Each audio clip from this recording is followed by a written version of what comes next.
sama-sama berbuat ketaatan dan kebenaran dengan cara bagaimana? Jangan lewatkan pembacaan Alkitab, mendengarkan renungan dan pengisian BOG kalian setiap harinya. Baik iKids, pembacaan kita hari ini diambil di Mazmur 45 ayat 1-6 dan hikmat Tuhan dari ini ada di Mazmur 45 ayat 2. Yuk kita baca sama-sama. Mazmur 45 ayat 2, hatiku meluap dengan kata-kata indah, aku hendak menyampaikan sajakku kepada raja, lidahku ialah pena seorang juru tulis yang mahir. Dari hikmat Tuhan yang kita bisa pelajari yaitu menggunakan lidah dengan baik. Di Mazmur 45 ayat 2c berisi lidahku ialah pena seorang juru tulis yang mahir. Dan di Yakobus juga dalam suratnya pun menuliskan di Yakobus 3 ayat 4-5. Yuk kita baca sama-sama. Yakobus 3 ayat 4-5. Ayat 4, dan lihat saja kapal-kapal walaupun amat besar dan digerakkan oleh angin keras namun dapat dikendalikan oleh kemudi yang amat kecil menurut kehendak jurumudi. Ayat 5, demikian juga lidah walaupun suatu anggota kecil dari tubuh namun dapat memegang perkara-perkara yang besar. Nah, lihat kan anak-anak, apa sih arti yang kita pelajari hikmat Tuhan hari ini? Yaitu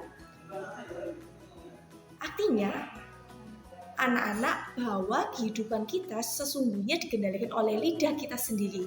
Lewat lidah kita bisa menjadi berkat buat orang lain. Sebaliknya, lewat lidah kita juga bisa jadi kesedihan atau kutuk buat orang lain.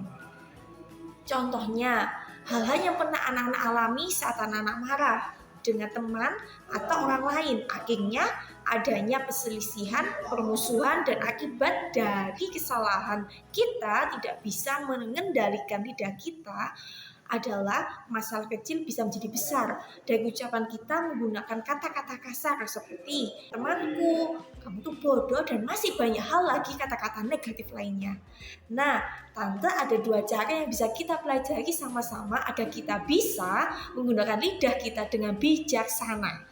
Yang pertama, suka dan taat akan perintah dan kebenaran firman Tuhan seperti yang anak-anak lakukan saat ini. Anak-anak taat, anak-anak rajin, dan anak-anak melakukan perintah-perintah Tuhan. Karena perintah-perintah Tuhan, kita bisa melakukan yang kedua, pengendalian diri dengan cara menjaga lidah kita.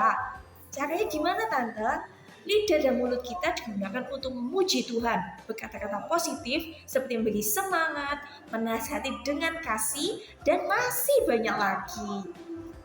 Nah, karena ada berkat-berkat yang akan kita terima, yaitu hari-hari baik, seperti berkat Tuhan yang tercurah dalam hidup anak-anak.